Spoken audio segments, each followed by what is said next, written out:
Om Bhurabhuvah Svah Tatsavituravareniam Bhargo Devasya Dhimahi Dhiyo Yo Nah Prachodayat. Om Shanti Shanti Shanti. Namaskar my dear friends, this is video number 2 of Mundaka Upanishad. This video starts with chapter number 1 of first Mundaka. Om Brahma, the maker of the universe and the preserver of the world, was the first among the Devas. He told his eldest son Atharva about the knowledge of Brahma, the foundation of all knowledge. Brahma, the first manifestation of the unconditioned Brahma in time and space. He is also known as the world soul, the sum total of all souls and minds. Brahma is endowed with unique knowledge, renunciation, powers, and righteousness. First, on account of his uncommon virtues, Brahma is preeminent among the gods, or he is the first among them to be created. Eldest son, at the beginning of a particular cycle, Brahma first created the sage Atharva, foundation, etc. Because all forms of knowledge rest upon the knowledge of Brahma. The objects of all knowledge are known through the knowledge of Brahma. Compare. Have you ever asked for that instruction by which we hear what cannot be heard, by which we perceive what cannot be perceived, by which we know what cannot be known? This is from Chandogya Upanishad.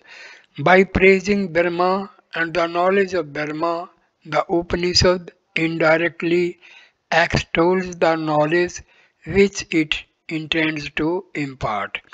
The purpose is to awaken the interest of the hearer.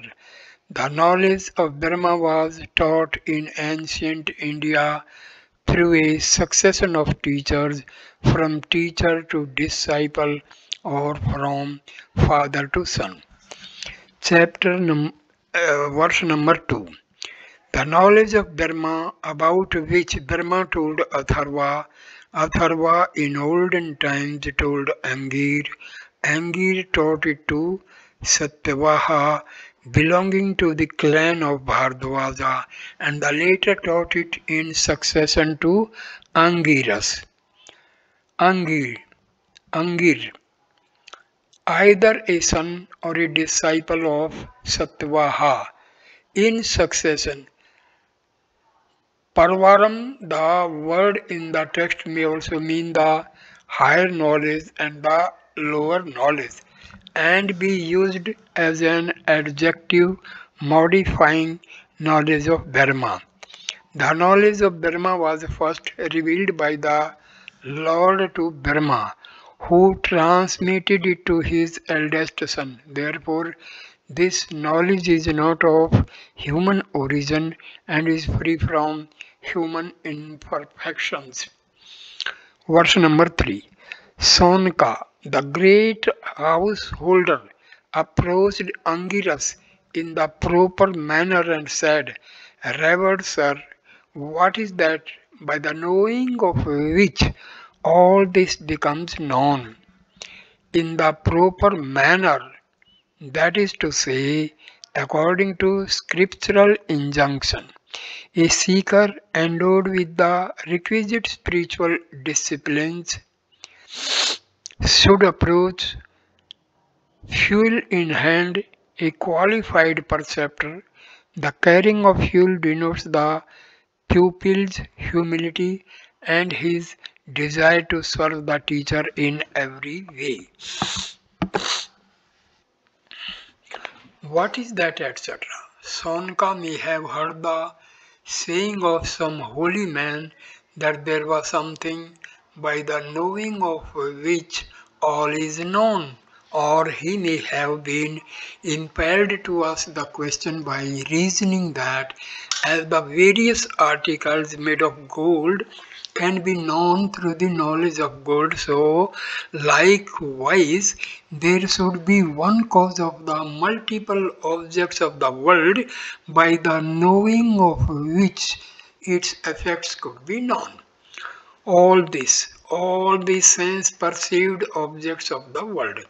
According to non-dualistic Vedanta, an effect has no real existence apart from its cause. Therefore, when a man knows the cause, he also should know that the effect has no reality independent of it.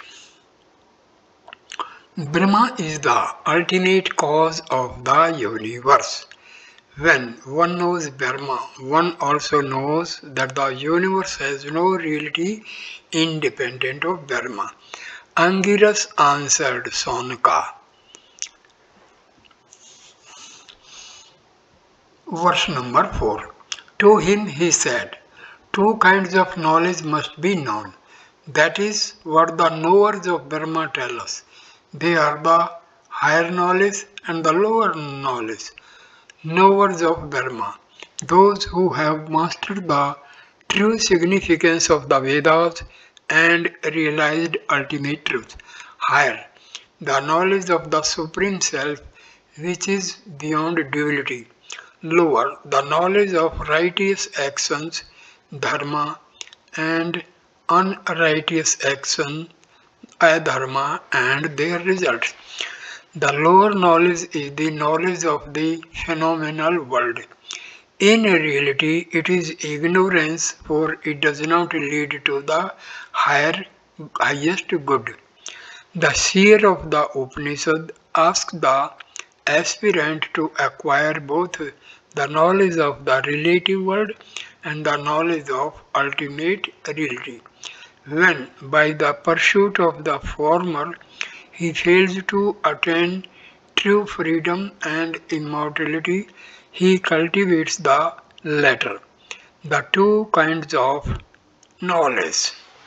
Verse number 5. Of these two, the lower knowledge is the Rig Veda, the Yajur Veda, the Sama Veda, the Atharva Veda, Shiksha, phonetics, Kalpa, rituals, Vyakarna, grammar, Nirukta, etymology, Chandas, meter, and Jyotish, astronomy, and the higher knowledge is that by which the imperishable Brahma is attained. Rig Veda, etc. It may be contended that if the higher knowledge lies outside the Vedas, it cannot really be called by that name, nor can it lead to the attainment of the highest good. Any knowledge that is outside the Vedas is futile and unacceptable. And what about the Upanishads, which claim to contain the higher knowledge? Are they too outside the Vedas? In that case, they lose their authority.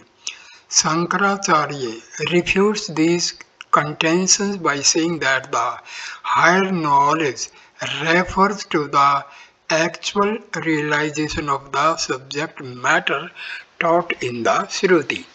It primarily means the experience of the imperishable Brahma taught in the Upanishads and not the mere words contained in them.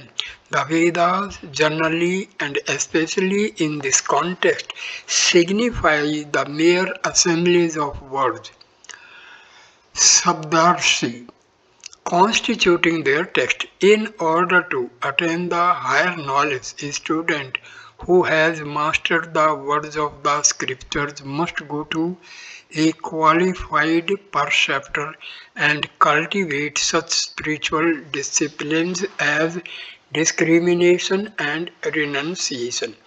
Otherwise, he cannot realize the imperishable Brahma. Shiksha, etc. These six, known as the Vedangas, are ancillary to the Vedas. Without knowledge of them, a proper understanding of the Vedas is impossible. Is attained in the case of the higher truth, attainment and knowledge are identical. This attainment is the same as the destruction of ignorance. The knower of Brahma becomes Brahma. The nature of the imperishable reality is described in order to explain the higher knowledge. Verse number 6. By means of the higher knowledge, the wise behold everywhere Brahma, which otherwise cannot be seen or seized, which has no root or attributes, no eyes or ears, no hands or feet, which is eternal and omnipresent, all pervading and extremely subtle, which is imperishable and the source of all beings. The wise, those capable of discriminating between the real and the unreal, behold everywhere as the Atma of all, seen, experienced by the organs of perception, seized by the organs of action. No root, being causeless, Brahma is unrelated to any cause or effect. Attributes such as thickness, shortness, or blackness by means of which an object is specified. Omnipresent, it manifests itself through all beings from the highest God to the blade of grass, all pervading.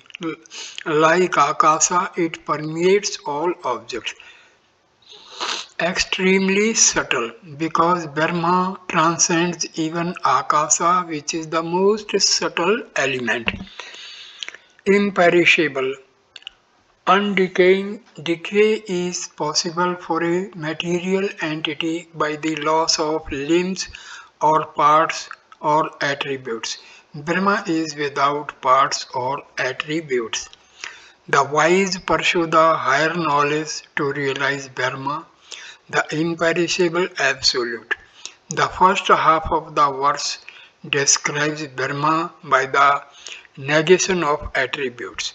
The second half indicates Brahma by certain positive epithets.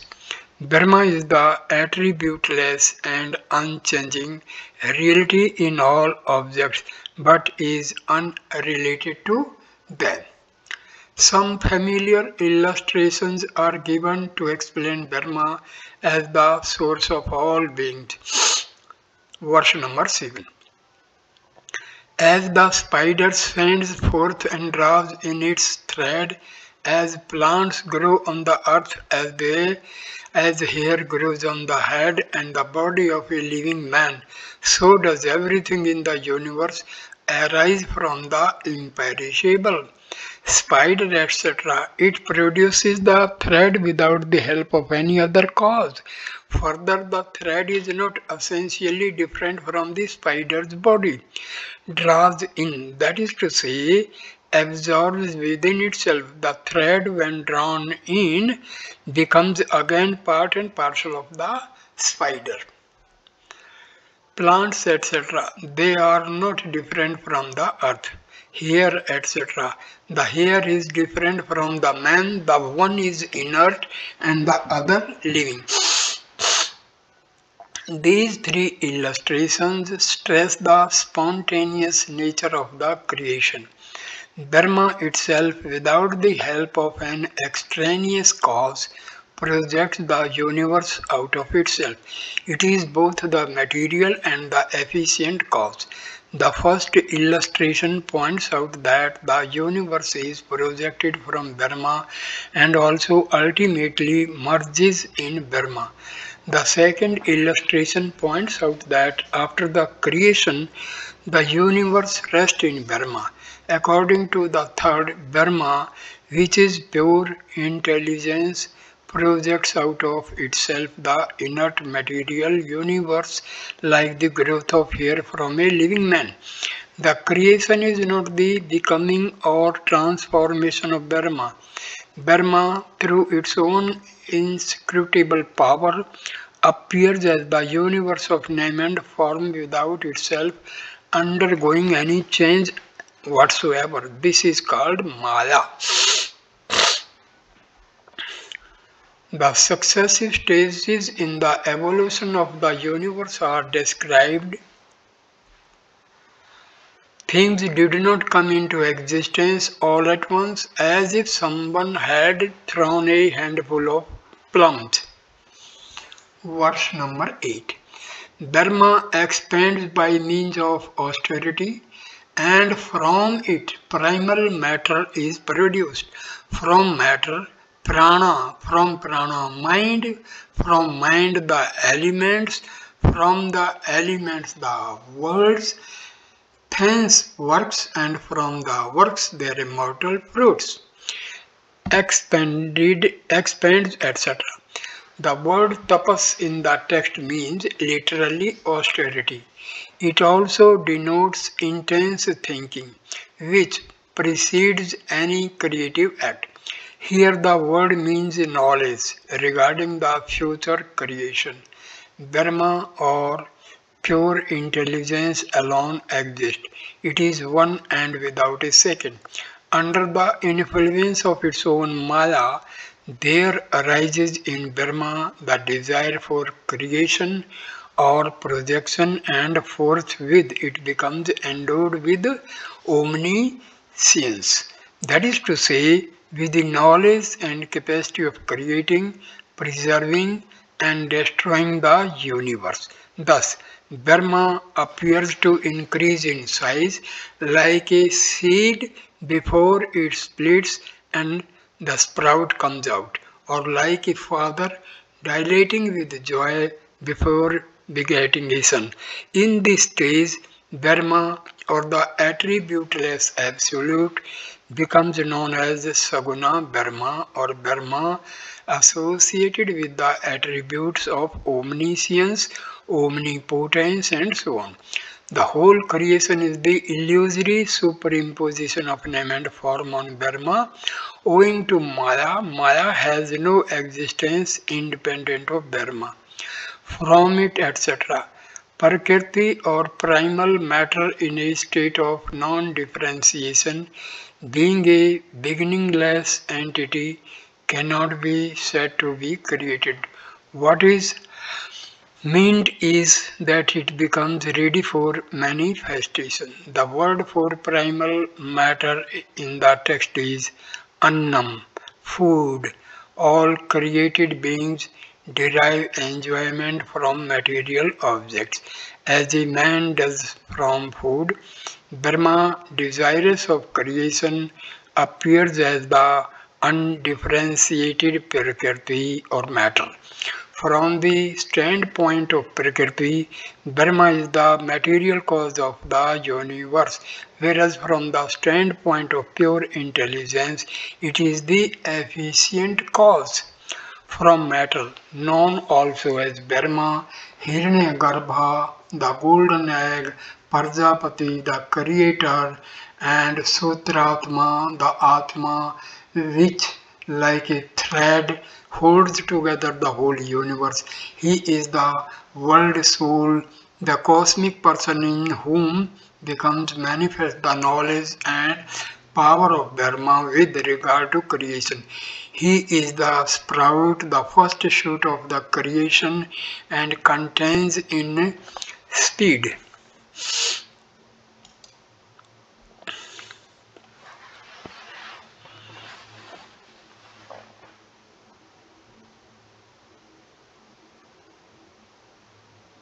He is the sprout, the first shoot of the creation, and contains in seed from the desires and actions of the created beings yet to be evolved. The personal gods of the different religions represent different aspects of Brahma. In the Puranas, he is described as a special person endowed with a form and dwelling in a special world called Brahmaloka, which may be roughly compared to the heaven of the dualistic religions. Mind, that is to say, the cosmic mind. The individual minds are not yet evolved. Mind is characterized by volition, deliberation, doubt, and determination. Elements, the five elements Akasha, air, fire, water, and earth. When first evolved, they are uncompounded, subtle, and incapable of creating. Then they combine and become gross elements. Each gross element contains one half portion of its subtle counterpart and one-eighth of each of the four other subtle elements. Words. The 14 words which constitute the relative universe works performed by living beings according to their caste and order of life. Immortal fruits. Work, karma, creates desire and the desire again impels one to attain action. Thus, in the relative universe, the stream of work never comes to an end, even in a million aeons. The knowledge of Brahma alone puts a stop to desire and work. Like work, its fruit is also without an end, hence it is called immortal. From the relative point of view, creation is without beginning. The human mind cannot think of the beginning of time or space. If a limit is arbitrarily set, one can conceive of time or space beyond that as well. Likewise, there is no such thing as absolute destruction. Vedanta speaks of the manifestation and the non-manifestation of the universe. In the former state, things are seen in their tangible form, and in the latter they remain as seed. These two states are called the day of Dharma and the night of Dharma. The period of manifestation is called a kalpa or cycle. Whenever the creation of the world is spoken of, what is really meant is the beginning of a cycle. A new cycle begins by the will of Ishvara, Saguna Brahma, and its character is determined by the accumulated actions of the living beings of the previous cycle. Mere matter without the help of consciousness or intelligence cannot precipitate creation. Whether the created beings in a particular cycle will be happy or unhappy, wise or ignorant is determined by the law of karma. In discussing creation or evolution, it should be remembered that according to Vedanta, it is the illusory superimposition upon Brahma of names and forms. That is to say, owing to Maya, pure intelligence or Brahma appears as Brahma without attributes. Then Brahma, which appeared as Brahma with attributes, further appears through Maya as the undifferentiated Prakriti. This process of illusory superimposition is to be applied to all stages of evolution. The topic under discussion is concluded. So I conclude this video here. Next video number 3 will start with verse number 9 of Mundaka 1. First Mundaka. Thank you for watching this video. Namaskar.